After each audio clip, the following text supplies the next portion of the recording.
time for stock picks. On the radar today, we have Latin American e-commerce company Mercado Libre, sportswear with Anta Sports, and in the industrial sector, Invicta. Sharing his insights on these counters is Devin Shutte from the Robey Group. Devin, thanks so much for your time this afternoon. And you've chosen companies many don't really know about, but doing well in their respective markets, right? Starting with Latin America's Mercado Libre. Am I correct in saying that it's like an eBay, an Amazon, but operating in Latin America? Yeah, absolutely. It's the Amazon of LATAM. And possibly with some really nice value adds. They operate across 18 countries, and they've got the marketplace ecosystem that we know from the likes of an Amazon. But what's been very powerful in their offering is their digital financial services. Mm-hmm. And that's really allowed them to kind of grow out their market share. Also, you have to have a very strong logistics network to back up these type of businesses, which they do. And also from a financial perspective, really healthy balance sheet, and they've been really good at capturing the shifting shopping and banking habits of their clients, and yeah, they've been well rewarded in their growth. And just on that logistics network, how have they been navigating the current trade environment? Yes, look, I mean, it's been a challenge for them, there's no doubt, but I think what's helped them is their ability to have presences in the different countries that they operate. They're able to reroute certain things, and so probably better positioned than most because they're such a large retailer with a number of suppliers and a number of different geographies. That they've been able to manage it. Sure, it's a negative impact, but probably less so than most. And what does the runway for growth look like, and perhaps how does it compare to its competitors? Look, I mean, they've got not an unassailable lead, but they've got a 30% market share in online retail sales, and really they've been able to scale that brand and that trust that the consumers have in an online platform, coupled with those financial services really, really well. And when you're the incumbent there, it's really yours to lose. You're the one-stop shop for all of that. Mm-hmm. And they've just been able to execute really well. And so, yeah, one of our top picks. All right, let's move over to your second pick, Anta. This is one you've been eyeing for a while, a footwear, sportswear company that owns brands like Fila. Take me through your investment case for that company. Yes, definitely. And actually one of the largest multi-brand sportswear companies in the world that really doesn't, I don't think, get the attention it deserves. You mentioned Fila, Wilson, Salomon, those type of brands are all in their stable. But I think there's a couple of things we like about it. But one is really the synergy they get on capturing both premium markets as well as mass market segments. Mm-hmm. But really where their launchpad comes from is their dominant presence in China. They've got over 12,000 brick and mortar stores there, but their online platform as well is just massive. So it gives them a 23% market share in China, and the extent of that market there. And yeah, now looking to build on that globally. They're expanding very nicely into Southeast Asia, Europe, Africa, and the US, and we think with the track record they've built there that they've got a high chance of continuing to grow there. And zooming in on the Chinese market in particular, where they have the biggest market share, talk to me about how lower economic prospects and I guess the downturn in consumption there has weighed on it, or has it even weighed on a company like Anta?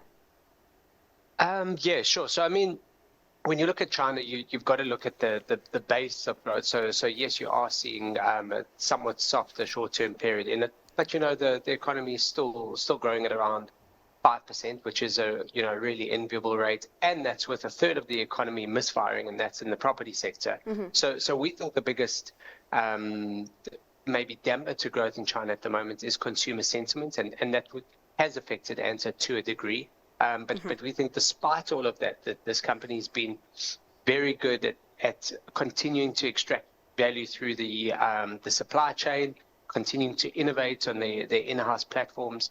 And we think the Chinese economy is is stable. It's not shooting the lights out, but we think in the coming years, it's definitely set itself up well for the re-emergence of that consumer, of which Anta is well positioned to capture. And talk to me about then geographical diversification, right? How it's looking to penetrate other markets, particularly the likes of a Europe or the likes of a North America, where in Europe you have, in America in particular, you have brands like Nike, you have the likes of Lululemon, and then over in Europe, even though it's not doing amazing, it's not shooting the lights out, you have a brand like Adidas. Yes. So, those two you mentioned, Nike and Adidas, are the top two in the world. Anta is third behind them. So, it's used to competing effectively with the biggest players. I think in any of these business models, there's probably two things that weigh very heavily. One, the brands you have in your stable, and the trust the consumers have in those. We might not all be as familiar with those brands, but they are, there's many others that we haven't mentioned that are entrenched in the Chinese market. And I think you're starting to see those brands, you mentioned Fila, Wilson, and the like start to globalize quite nicely.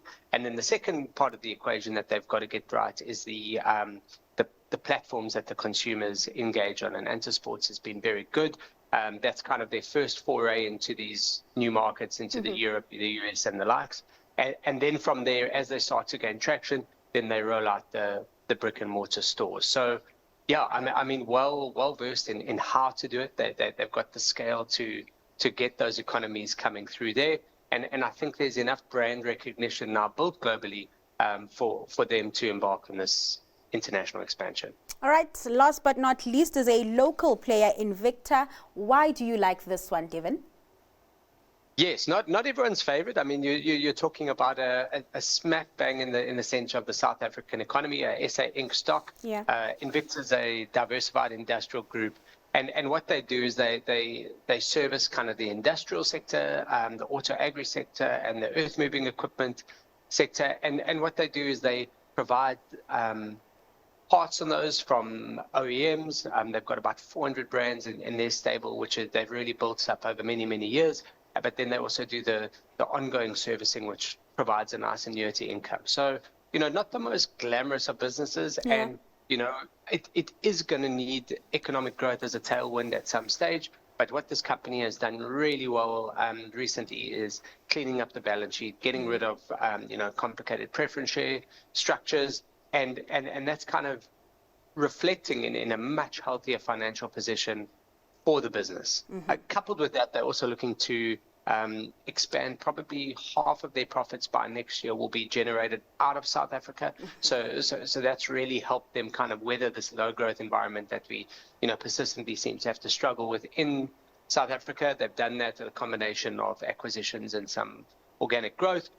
So you kind of wrap that all together, and we think you've got a very interesting play in the South African economy, but continually expanding offshore, and a good basket of brands and services down the value chain that will benefit from even the smallest uptick in growth. And that was going to be my next question around the international pivot it's making, particularly in the US, where there's that startup. What have you made of that, and their plans to try and weather the SA economy storm or growth story? Yes, exactly. We like the expansion plans. We think they've been very conservative in the amounts that they've deployed. That US startup is still very early days. They made a nice acquisition in the UK, and they've done some JVs as well. So I think they've been very smart in how they've expanded. There hasn't been these one or two massive bolt-on acquisitions that can often be flawed with implementation risk. They've really been smart in that regard and haven't risked the whole business. So we think a steadily improving local business coupled with some smart global acquisition and bolt-ons there bodes well for a lower risk business that's still going to deliver decent growth. And before I let you go, Devin, do they still have exposure to the Asian markets? I know they sold off the stake in Kian. Yes, yeah. So reduced. There is still small exposure there, but their focus increasingly shifting to the US, as you mentioned, and the UK. All right, let's leave it there, Devin. Thanks so much for your time and sharing your insights with us this afternoon. Now, that was Devin Shutte from the Rebay Group.